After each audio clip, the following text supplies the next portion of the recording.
Selamat pagi sahabat Tribuners yang kami hormati dan kami muliakan. Inspiration and Solution. Pagi hari ini kita akan membahas sesuatu yang sangat menarik dan sangat terbaru dan hangat, di mana kita semua tahu tarif dari Amerika terhadap seluruh dunia. Indonesia terjadi seperti apa, di China khususnya pasti bergejolak, dan kemudian kita akan bahas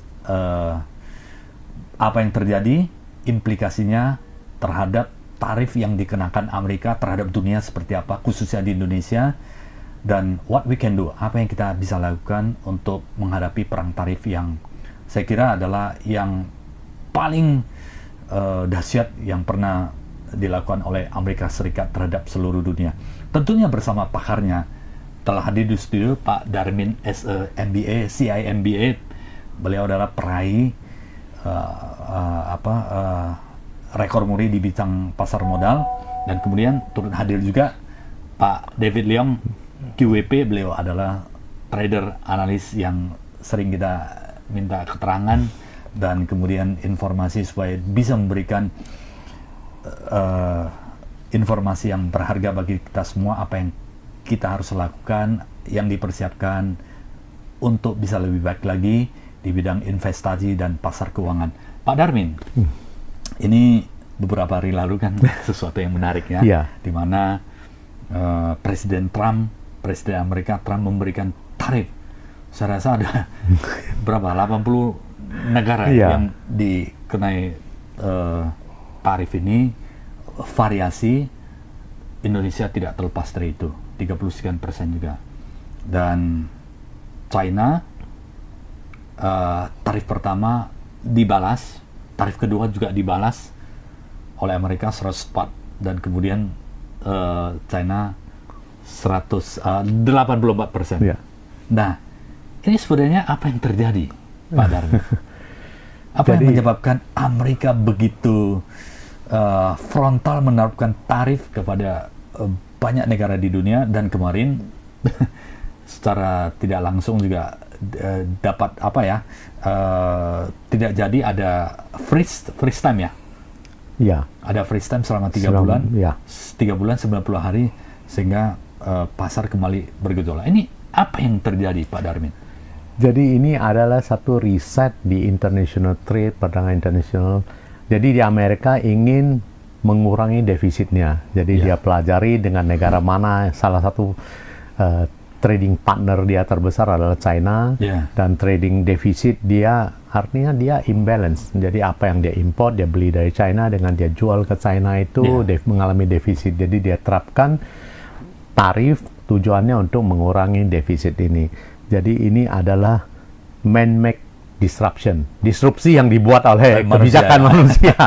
Dan juga ini bukan hitung-hitungan ekonomi, nggak masuk, hitungan bisnis juga nggak masuk. Ini adalah suatu cara yang out of the box, yang frontal, dan juga ini akan terjadinya suatu negosiasi, prosesnya akan panjang, dan ini akan menyebabkan banyak kendala-kendala di perdagangan internasional. Kalau dari shipping, saya sedang shipping, tiba-tiba kan terjadi, siapa yang tanggung ini?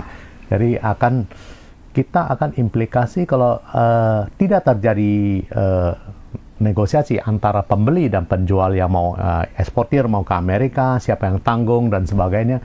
Tidak terjadi negosiasi, ini akan menjadikan suatu cash flow problem kalau jumlah besar bagi perusahaan-perusahaan.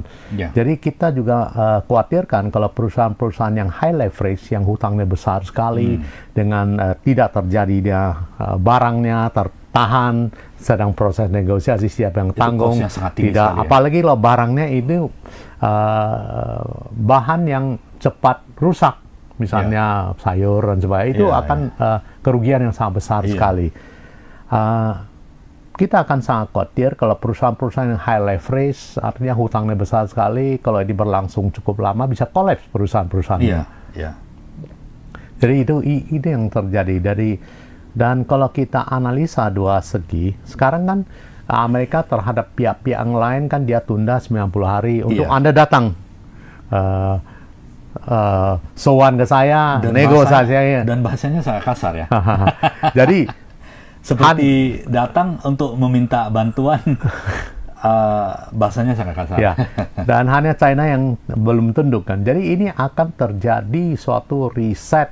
Orang yang tidak bisa, China tidak bisa beli sana, dia akan mencari ke alternatif, beli di tempat lain, saya tidak ekspor, dealing akan terjadi equilibrium yang baru. Jadi semua pun ini disruption. Pasar akan terjadi perubahan. Iya, orang akan mencari cara-cara, solusi, semua akan masing-masing negara akan mengamankan posisinya, akan inward looking kepentingan negaranya masing-masing untuk mencari solusi. Mungkin akan terjadi blok-blok baru, perdagangan baru, dan sebagainya. Bisa-bisa negara ketiga, Eropa, kemudian Afrika, Indonesia, Asia Tenggara bisa mendapatkan harga yang murah dalam 2-3 bulan ini. Iya. Tutupnya pasar. Betul. Jadi mungkin kalau Presiden Prabowo kan katakan selama ini ada kota-kota ekspor dan sebagainya dibuka kan. Dengan dibuka ini kita harapkan akan terjadi kompetisi yang lebih bagus dan diharapkan orang-orang di lapangan jumlahnya itu jelas sehingga siapa yang mampu, siapa yang efisien akan masuk. Iya. Pak David melihat tarif dari Trump ini efeknya seperti apa ya? Kalau saya lihat sih mungkin dari sentimen untuk trader itu lebih fokus ke agreement dari Presiden Prabowo dengan negosiasi dengan US.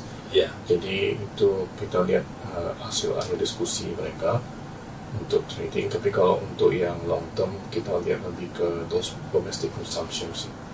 Itu menjadi fokus kita untuk beneficial dari trade war. Oke. Nah, Pak Darmin, kalau kita cerita Amerika, tujuan dasarnya adalah untuk melindungi pasar domestik supaya defisitnya jangan terlalu besar. Karena selama ini kan manufacturing produk-produk kebutuhan Amerika sebagian besar itu di outsourcing ke negara-negara di luar supaya dapat lebih murah. Kita tahu bahwa Amerika itu dengan regulasi yang sangat ketat, menghormati hak asasi manusia, kemudian upah minimum payment yang sangat tinggi, dan kemudian fasilitas-fasilitas yang sangat kompleks, tenaga kerja yang sangat terjaga dengan baik. Ini kan ada cost yang sangat tinggi apabila diproduksi di Amerika khususnya ya. Di satu sisi mereka membutuhkan, di sisi lain ada batasan-batasan yang tidak semudah itu diimplementasikan di Amerika. Ini Pak Darmin, selain faktor efisiensi, apa yang terjadi nanti ke depannya? Tidak mudah untuk bagi Amerika untuk bangun pabrik-pabrik yang mungkin yang low margin atau low technology lah, katakan seperti itu. Pasti dia membutuhkan negara seperti China, Indonesia, Vietnam, Malaysia, seperti itu. Kalau kita lihat, memang secara kebijakan mudah dikeluarkan, negosiasi mudah, tapi teknik detail di lapangan, misalnya pengalian, orang mau, saya invest di Amerika, switching, ini kan bangun pabrik butuh waktu, SDM-nya kualitas, produksi, dan sebagainya, itu kan sangat kompleks detail sekali. Jadi, sampai ini proses negosiasi, sampai ini terjadi investasi, pengalian, dan sebagainya, belum lagi SDM di Amerika siap atau tidak, perubahan harga, yang jelas itu akan terjadi kenaikan harga. Siapa yang tanggung taxing? Tentu akhirnya konsumen yang tanggung. Jadi inflasi akan tinggi, yang terakhir pertumbuhan perdagangan internasional akan melambat, pertumbuhan ekonomi akan melambat. Jadi kalau kita lihat GDP, itu APBN-nya suatu negara, GDP itu adalah komponen dari beberapa faktor. Pertama, government expenditure, pengeluaran pemerintah. Di Amerika sudah cut dengan adanya Elon Musk Group-nya, itu di-cut. Investasi, sekarang kan dia mau investasi balik. Investasi kan jangka panjang, nggak bisa langsung menghasilkan. Setelah itu konsumsi. Amerika itu konsumsi domestiknya 60-70%, itu besar sekali marketnya. Sudah itu baru ekspor impor. Jadi ini trade war ini kan menggabung komponen di sini ekspor kurangin impor. Jadi netnya berapa? Sekarang Amerika defisit, sehingga GDP-nya dia mau perbaikinya. Nah, kalau kita lihat trade war ini adalah kebijakan pemerintah itu ada dua. Satu fiskal, yang di trade war ini termasuk fiskal.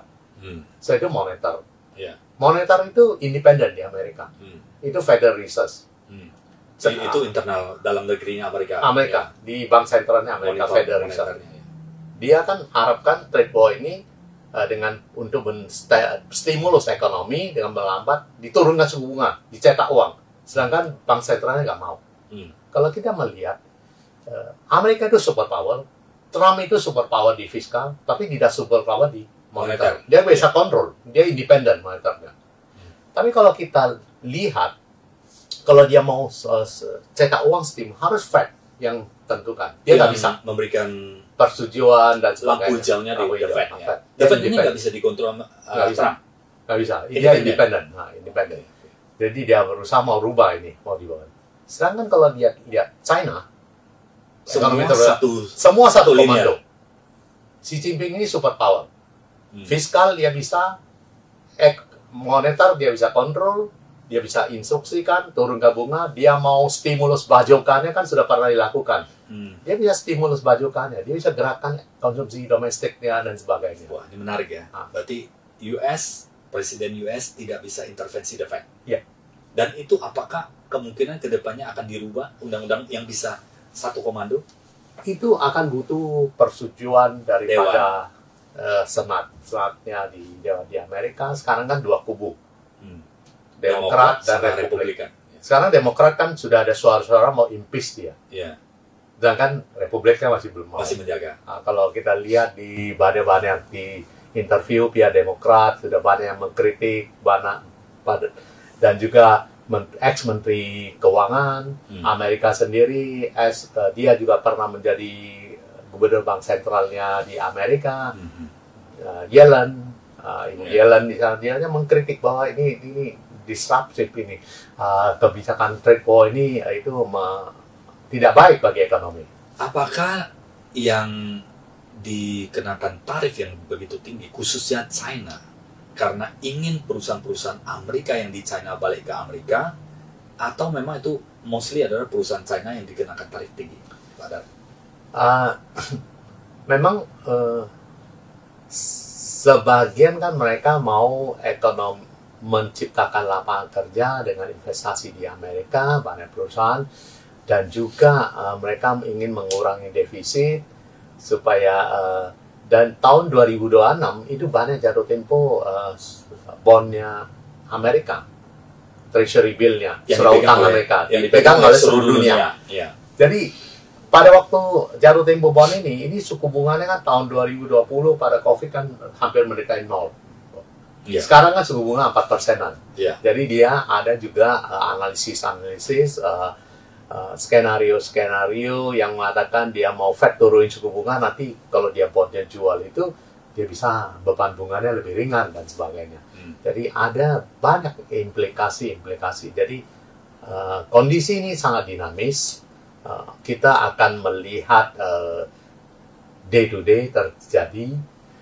Kadang-kadang kalau kita sebagai investor di pasar modal, kita melihat setiap jam, setiap sesi, setiap pergerakan harga, dan itu yang akan terjadi. Ya, Pak David, kalau kita melihat analisis kajian itu ada beberapa yang mengambil kesempatan untuk bisa investasi pada saat penurunan yang drastis seperti ini. Kira-kira apa gambarannya untuk pasar saham dunia dan Indonesia? Ya, kalau kita lihat itu balik lagi kepada masing-masing saham ataupun sektor, dan kita lihat kembali kepada teknikal daripada pergerakan harga saham tersebut. Jadi contoh kita lihat itu per tanggal 11 BCA kan ada sedikit naik, dan hari ini nggak gitu naik untuk yang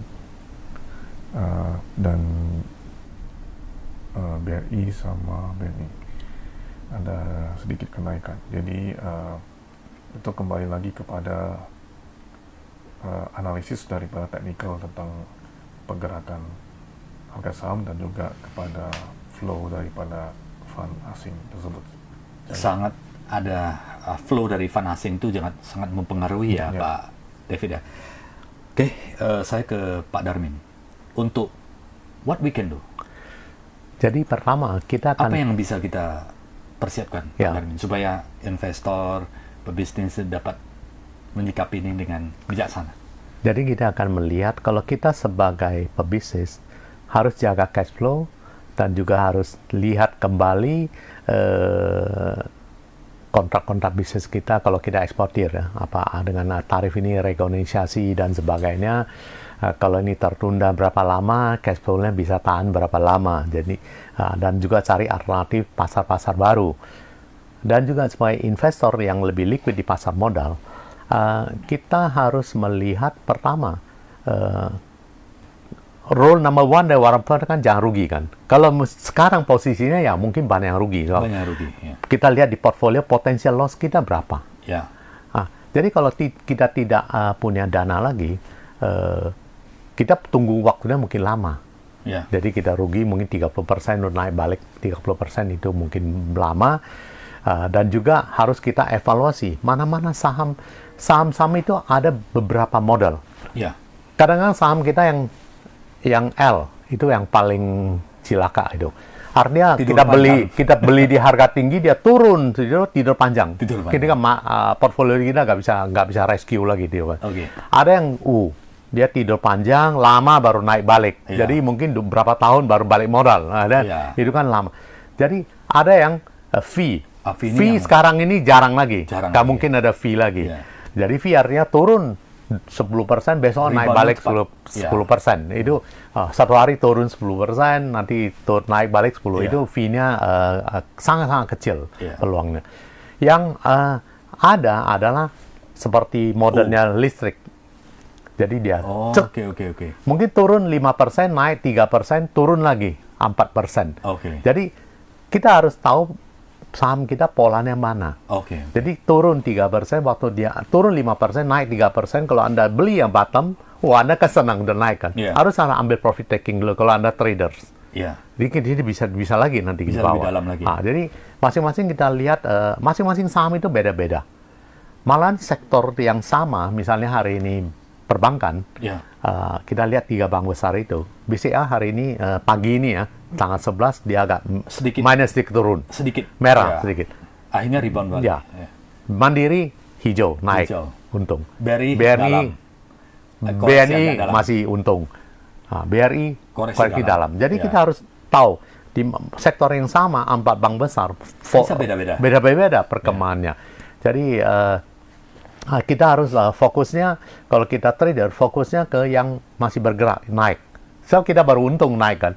Jadi, jangan fokus yang turun-turun. Atau bisa juga fokus turunnya sudah seperti kemarin, turunnya 4-5%. Pada waktu dia balik pertama, Anda masuk. Anda masuk dikit, tergantung confident Anda. Bisa salah, bisa dia naik sedikit, turun lebih bawah lagi. Jadi, itu semuanya perlu analisa, perlu adjustment.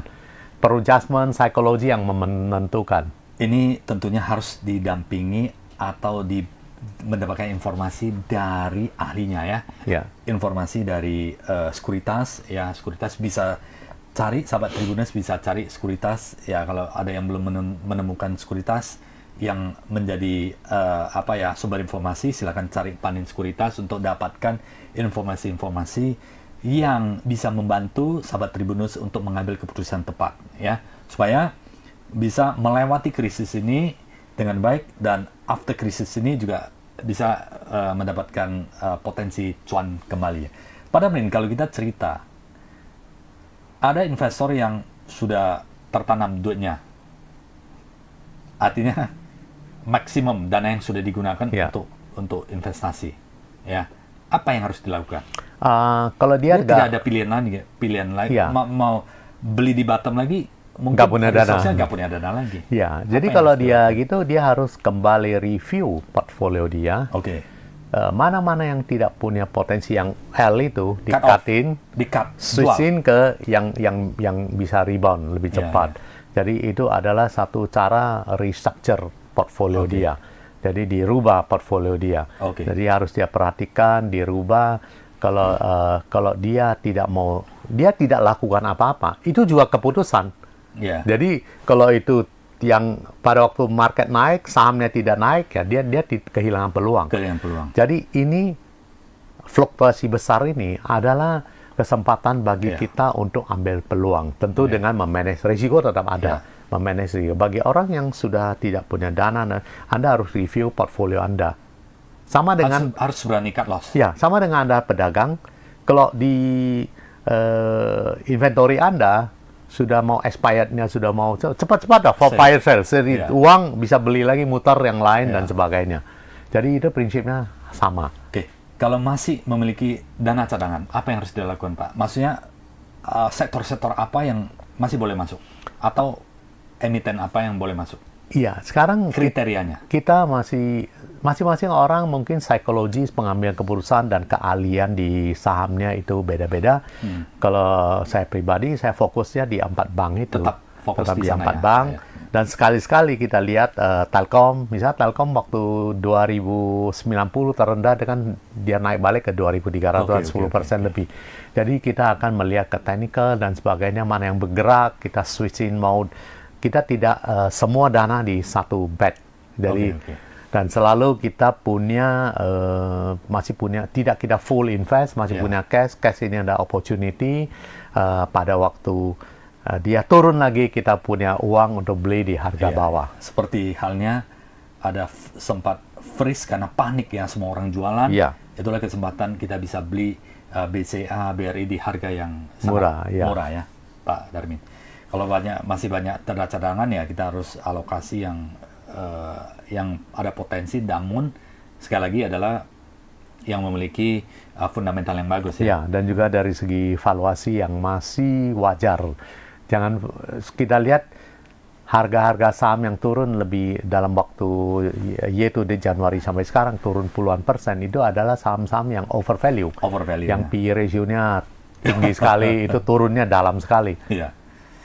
Pak David, tambahan untuk memilih saham-saham yang bagus pada saat krisis ini, atau mungkin ya situasi yang kondisi dengan pasar saham yang tidak begitu bagus, apa yang menjadi pilihan yang bijaksana oleh para investor, Pak David? Ya, seperti yang tadi sebelumnya saya sebutkan bahwa kalau kita melihat dari perang dagang ini, kita lebih fokus ke domestic consumption daripada di Indonesia. Jadi kita untuk investor bisa memilih untuk kalau ada opportunity kita bisa membeli saham-saham yang fokusnya ke domestic consumption sentimennya, dan perbankan salah satunya juga, dan yang produksinya dan penjualannya di dalam negeri kita. Itu menjadi salah satu opportunity yang kita bisa lihat. Yap, menarik. Pak Darmin, kalau kita lihat bahwa dari sisi perusahaan itu harus benar-benar menjaga cash flow, jangan sampai ada masalah ya. Jangan sampai ada masalah, karena ini kita belum tahu ya. Prediksi Pak Darmin berapa lama situasi seperti ini? Situasi ini mungkin bisa berlangsung, dia kan freeze 90 hari negosiasi. Yang paling kuncinya adalah China dan Amerika. Itu. Yang lain-lain kalau dia selesai nego dan sebagainya, ini mungkin ya 90 hari ini kita pantau lah. Dan sebagai traders ya Anda harus pantaunya lebih fokus lagi kalau Anda mau jadi trader. Tapi kalau sebagai investor, Anda cari aja pelan-pelan masuk saham-saham yang berapa hari lalu BBCA 7.000 di bawah 8.000 kan cepat dia rebound. Ya. Betul, Pak Darmin. Pak Darmin, sebagai penutup, krisis kalau bahasa Mandarin kan ada 2 suku kata ya. Wei Qi, kabarnya saya mendengar banyak lah dari puluhan tahun yang lalu, dari Pak Hermawan juga cerita, dan beberapa para pakar juga cerita filsafat. Ada danger, ada kesempatan. Kira-kira kesempatannya apa? Ya, kesempatannya adalah kita bisa beli emiten-emiten atau perusahaan-perusahaan bagus dengan harga yang diskon. Jadi kalau tidak ada goncangan-goncangan ini bisa dari 10.800-an tidak akan turun ke 7.000-an. Sekarang 8.200. Mandiri tidak akan turun 30%, 60%. Demikian juga dengan BRI dari 6.000 sekarang ke 3.000-an dan sebagainya. Jadi kita bisa beli perusahaan-perusahaan yang bagus dengan harga yang diskon. Jadi sejarah mengatakan setiap krisis, data kita lihat kembali 100 tahun, apapun krisis dan sebagainya, perusahaan-perusahaan yang bisnisnya bagus, Masih yang akan recover, ya. itu akan recover. Baik Pak Darmin, Pak David, terima kasih untuk sharing yang sangat berharga.